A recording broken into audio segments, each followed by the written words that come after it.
RR ಕುಂತ್ಕೊಂಡಾಗ ಅದ್ರ style, love ಫೀಲಿಗೆ ಕುಂತ್ಕೊಂಡಾಗ ಅದ್ರ style. ಒಬ್ಬೊಬ್ರು ಡೈರೆಕ್ಟ್ರು ಒಂದೊಂದು ಮೈಂಡ್ ಸೆಟ್ಟು. ನಾನು ಒಂದು ಪ್ರಶ್ನೆ ಕೇಳಬೇಕು, ನೀವು ಜೆಂಟಲ್ ಮ್ಯಾನ್ ಅಂತ ಒಂದು ಸಿನಿಮಾ ಎಡಿಟ್ ಮಾಡ್ತೀರಾ, ನಮ್ಮ ಮೈಂಡ್ ಸೆಟ್ಟಿಗೆ ಅಷ್ಟು ಜನನೂ ಅಡ್ಜಸ್ಟ್ ಮಾಡೋಕ್ಕಾಗಲ್ಲ. ದರ್ಶನ್ ಸರ್ ಸಿನಿಮಾನ ಎಡಿಟ್ ಮಾಡ್ಬೇಕಾದ್ರೆ ಏನ್ ಅನಿಸ್ತು ಸರ್? ಎಲ್ಲರೂ ಫ್ರೆಂಡ್ಲಿ ವರ್ಕರೇ.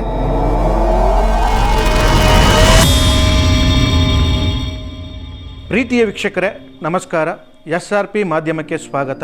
ವೆಂಕಿಯವರೇ, ಈಗ ನೆಗೆಟಿವ್ ಮತ್ತೆ ಡೀಟೇಲ್ ಇರೋ ವ್ಯತ್ಯಾಸ ತಿಳಿಸಿದ್ರಿ, ಆದ್ರೆ ಈಗ ಡೀಟೇಲ್ ಯುಗದಲ್ಲಿ ಹೇಗೆ ಡೀಟೇಲ್ನ ನೀವು ಅನ್ವೇಷಣೆ ಮಾಡ್ಬೋದು ಸರ್? ನೆಗೆಟಿವ್ ಡಿಜಿಟಲ್ಗೂ ಏನು ಡಿಫ್ರೆನ್ಸ್ ಇಲ್ಲ. ನೆಗೆಟಿವಲ್ಲಿ ವರ್ಕ್ ಮಾಡಿ ಅದನ್ನು ಡಿಜಿಟಲ್ಗೆ ಹಾಕ್ಯಣಿವ, ಅದು ಸೇಮ್ ಕಂಪ್ಯೂಟರ್ ವರ್ಕೆ. ಬಟ್ ಆ ನೆಗೆಟಿವ್ ಪ್ರಾಸೆಸ್ ಏನಿತ್ತೋ ಅದು ಮಾತ್ರ ಕಟ್ ಆಯ್ತಿದ್ರಲ್ಲ ಅಷ್ಟೇ. 6 years ಅಲ್ಲಿ ಒಂದು 80 ಇಂದ 100 ಸಿನಿಮಾ ಮಾಡಿದ್ರೆ, 100 ಸಿನಿಮಾ ಆದ್ಮೇಲೆ ನೀವು ನಾನು ಎಡಿಟರ್ ಆಗಬೇಕು ಅಂತ ಯಾವಾಗ ಅನಿಸ್ತು, ಯಾಕೆ ವಿಷಯಕ್ಕೆ ಅನಿಸ್ತು? ಅದು ಅನ್ಎಕ್ಸ್ಪೆಕ್ಟೆಡ್ ಆಗಿ ಆಗಿದೆ ಸರ್. ಡ್ಯಾನ್ಸ್ ಮಾಸ್ಟರ್ ರಾಮು ಅಂತ ಇದ್ದಾರಲ್ಲ, ಅವರು ಒಂದು ವಿತೌಟ್ ಮ್ಯೂಸಿಕ್ಕು, ಓನ್ಲಿ ಲಿಪ್ಪಲ್ಲೇ ಮ್ಯೂಸಿಕ್ ನುಡ್ಸಿರೋ ಥರ ಈ ಸಾಂಗು ಕಟ್ ಮಾಡಿಕೊಡು ಅಂತ ನನಗೆ ಹೇಳಿದ್ರು. ಒಂದು 10 ಮೆಂಬರ್ಸು ಒಂದೇ ಸರಿ ನುಡಿಸ್ತಾರೆ ಬಾಯಲ್ಲಿ. ಓಕೆ, ಅದನ್ನು ಒಂದೇ ಫ್ರೇಮಲ್ಲಿ ತೋರಿಸ್ಬೇಕು ಅಷ್ಟು ಜನದ್ದು. ಆ ಸಾಂಗು ಡೈರೆಕ್ಟ್ರಿಗೆ ಇಷ್ಟ ಆಯಿತು. ನೀವು ಪ್ರಕಾಶ್ ಅವ್ರ ಹತ್ರ ಕೆಲಸ ಮಾಡಿದ್ರ, ಇಲ್ಲ ಹೊರಗಡೆ ಬಂದು ನೀವು ಸ್ವಂತ ಸ್ಟುಡಿಯೋ ಓಪನ್ ಮಾಡ್ಕೊಂಡ್ರ? ಫುಲ್ ಫ್ಲಡ್ಜ್ ವರ್ಕ್ ಅಂದರೆ ಫಸ್ಟ್ ಸಿನಿಮಾ ನಿಮ್ದು ಕರ್ವ ಐಜನ್, ಓಕೆ, ಎರಡು ಅಟ್ ಎ ಟೈಮ್ ವರ್ಕ್ ಮಾಡಿದ್ದು. ಏನ್ ಅನಿಸ್ತು ಸರ್? ಒಂದು ಕರ್ವ ಬಂದು ಒಂದು RR ಮೂವಿ, ಟೈಸನ್ ಬಂದು ಒಂದು ಮಾಸ್ ಸಬ್ಜೆಕ್ಟ್. ಈ ಎರಡೂ ಸಿನಿಮಾನ ಅಟ್ ಅ ಟೈಮ್ ಎಡಿಟ್ ಮಾಡಬೇಕಾದ್ರೆ, ಅಂದ್ರೆ ಒಂದು RR ಮೂವಿ ಒಂದು ಮಾಸ್ ಸಬ್ಜೆಕ್ಟ್, ಎರಡು ಯಾವ ತರ ಬ್ಯಾಲೆನ್ಸ್ ಮಾಡ್ಕೊಂಡು ಎಡಿಟ್ ಮಾಡಿದ್ರಿ? ಎಡಿಟ್ರಿಗೆ ಯಾವತ್ತೂ RR ಸಿನಿಮಾ, ಲವ್, ಆ್ಯಕ್ಷನ್ನು ಇದು ಯಾವುದೂ ಇಂಪಾರ್ಟೆಂಟ್ ಆಗಲ್ಲ. ಯಾಕೆಂದರೆ ಆ ವರ್ಕಿಗೆ ಕುಂತ್ಕೊಂಡಾಗ ಆ ವರ್ಕ್ ಬಗ್ಗೆ ಮಾತ್ರ ನಾವು ಯೋಚನೆ ಮಾಡ್ತೀವಿ. ಆ್ಯಕ್ಷನ್ ಪ್ಯಾಟ್ರನಿಗೆ ಕುಂತ್ಕೊಂಡಾಗ ಆ ಸ್ಟೈಲ್ಗೆ ಏನು ಬೇಕೋ ಆ ವರ್ಕ್ ಮಾಡ್ತೀವಿ. RRಗೆ ಕುಂತ್ಕೊಂಡಾಗ ಅದ್ರ ಸ್ಟೈಲು, ಲವ್ ಫೀಲಿಗೆ ಕುಂತ್ಕೊಂಡಾಗ ಅದ್ರ ಸ್ಟೈಲು.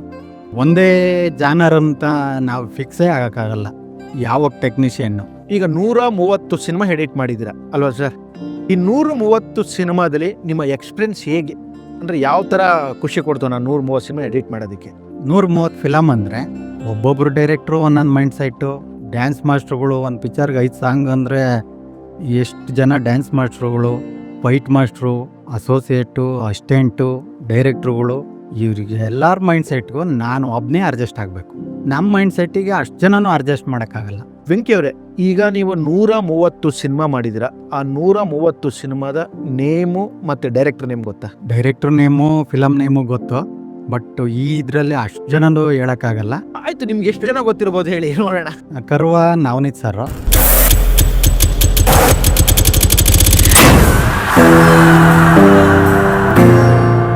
ಅದಾದ್ಮೇಲೆ ನಮ್ಮ ರಾಮನಾರಾಯಣ್ ಸರ್, ಇವರಿಬ್ಬರನ್ನಂತೂ ಮರೆಯೋಕ್ಕಾಗಲ್ಲ. ಯಾಕೆಂದರೆ ಬಿಗಿನಿಂಗು ನಾನು ನಂಬಿ ಕೆಲಸ ಕೊಟ್ಟಿದ್ದಕ್ಕೆ ಇವತ್ತು ನಾನು ಈ ಜಾಗದಲ್ಲಿರೋದು. ರಾಮನಾರಾಯಣ್ ಸರ್ದು ಕಂಟಿನ್ಯೂ ವರ್ಕ್ ಮಾಡಿದೆ. ಕ್ರ್ಯಾಕು, ರಾಜ ಮಾರ್ತಾಂಡ, ಪ್ರಜ್ವಲ್ ದೇವರಾಜ್ದು ಅಬ್ಬರ, ಅದಾದಮೇಲೆ ಶಂಕರ್ ಕೋನ್ಮನಹಳ್ಳಿ ಅವ್ರದ್ದು ಶಂಭೋ ಶಿವಶಂಕರ, ಬಿಂಗೋ, ಕಾಣದೂರಿಗೆ, ಮಾಚಂದ್ರು ಅವ್ರದ್ದು ಶಿವನ ಪಾದ, chemistry of Kariyappa, Ananth shine ಅವ್ರದ್ದು. ನಮ್ಗೆ ಯಾರು ಕೇಡ್ ಬಗಿತಾರೋ ಅವರು ಕೆಡ್ಡ ತೋಡಿದ್ರೆ ಅದು ಅಧರ್ಮನೇ ಅಲ್ಲ. ವಿರಾಟ ಪರ್ವ, ಸಂಯುಕ್ತ, ದಶರಥ, ಉಗ್ರಾವತಾರ, ಭರ್ಜರಿ ಗಂಡು, ಡಿಸೆಂಬರ್ 24, ಕಾನೂನು ಅಸ್ತ್ರ, ರಾಜಹಂಸ, ತುಂಬ ಜನ ಡೈರೆಕ್ಟ್ರುಗಳ ಜೊತೆ ವರ್ಕ್ ಮಾಡಿದೆ. ನೀವು ಕನ್ನಡ ಬಿಟ್ಟು ಬೇರೆ ಯಾವ್ಯಾವ ಸಿನಿಮಾ ಎಡಿಟ್ ಮಾಡಿದ್ದೀರಾ, ಅಂದರೆ ಯಾವ್ಯಾವ ಲ್ಯಾಂಗ್ವೇಜಲ್ಲಿ ಸಿನಿಮಾನ ಎಡಿಟ್ ಮಾಡಿದ್ದೀರಾ? ಕನ್ನಡ ಬಿಟ್ಟು ತುಳು, ಕರ್ಣೆ ಅಂತ ಒಂದು ವರ್ಕ್ ಮಾಡಿದ್ದೆ. ತಮಿಳ್ದು ರಾಜ ಪಾರ್ವೆ, ಮರಾಠಿದು ಮೊಜ್ನು ರಾಜಾರಾಣಿ.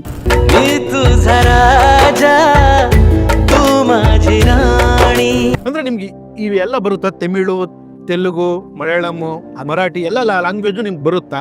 ಅಂದರೆ ನಮಗೆ ಮಾತಾಡೋಕ್ಕೆ ಅದು ಅಷ್ಟು ಇದರಲ್ಲಿ ಬರಲ್ಲ, ಬಟ್ ಅರ್ಥವಾಗುತ್ತೆ. ಓಕೆ.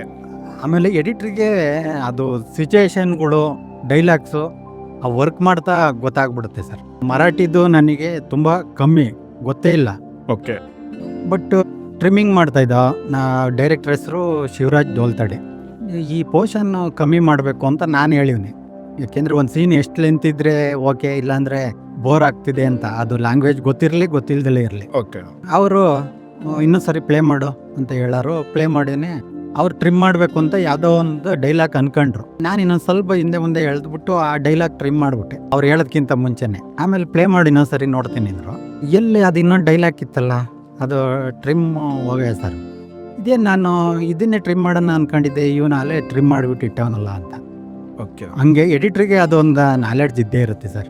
ವೆಂಕಿ ಅವರೇ, ನಾನು ಒಂದು ಪ್ರಶ್ನೆ ಕೇಳಬೇಕು. ನೀವು ಜೆಂಟಲ್ಮ್ಯಾನ್ ಅಂತ ಒಂದು ಸಿನಿಮಾ ಎಡಿಟ್ ಮಾಡ್ತೀರಾ. ಜೆಂಟಲ್ಮ್ಯಾನ್ ಸಿನಿಮಾದ ಸಾಂಗು 100 ಮಿಲಿಯನ್ ಹೋಗುತ್ತೆ. ಆ ಸಾಂಗ್ ಎಡಿಟ್ ಮಾಡ್ಬೇಕಾದ್ರೆ ನಿಮ್ಗೆ ಏನು ಅನ್ಸಿತ್ತು? ಅಂದ್ರೆ ಆ 100 ಮಿಲಿಯನ್ ಹೋಗುತ್ತೆ ಆ ಸಾಂಗು ಅನ್ನೋ ಥರ ಏನಾರು ಫೀಲ್ ಇತ್ತ ನಿಮಗೆ? ಜಡೇಶ್ ಅವರು ನಮಗೆ ತುಂಬ ಹತ್ರದಾರೆ. ಅವ್ರದ್ದು ರಾಜಹಂಸ ಮಾಡಿದೆ, ಅದರಲ್ಲಿ ತುಂಬ ಸಾಂಗ್ಗಳಿಗೆ ಎಲ್ಲ ತುಂಬ ವರ್ಕ್ ಮಾಡಿದ್ದು.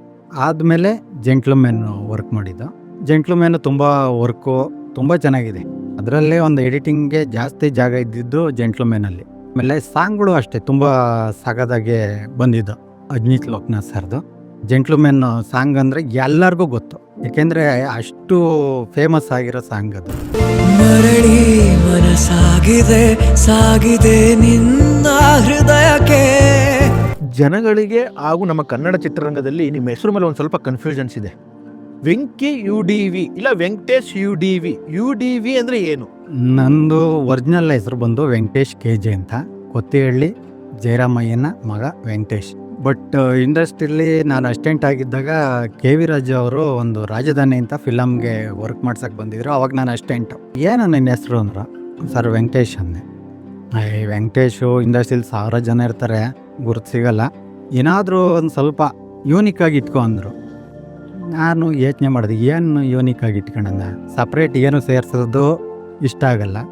ಆಮೇಲೆ ನಾವು ಸ್ಕೂಲ್ ಮೆಂಟಿಂದ ನಾವು 3 ಜನ ಫ್ರೆಂಡ್ಸು, ಉಮೇಶ್, ದೇವರಾಜ್, ವೆಂಕಟೇಶ್. ಓಕೆ, ನಾನು ಬಿಗಿನಿಂಗ್ ಇನಿಷಿಯಲ್ ಇಟ್ಕೊಂಡು UDV ಅಂತ ಅದನ್ನೇ ಫಿಕ್ಸ್ ಮಾಡ್ಕೊಂಡೆ. ಬಟ್ ಅದೇ ಕಂಟಿನ್ಯೂ ಆಯಿತು, ಒಳ್ಳೇದಾಯಿತು, ಹಂಗಾಗಿ ಅದನ್ನೇ ಕಂಟಿನ್ಯೂ ಮಾಡಿದೆ.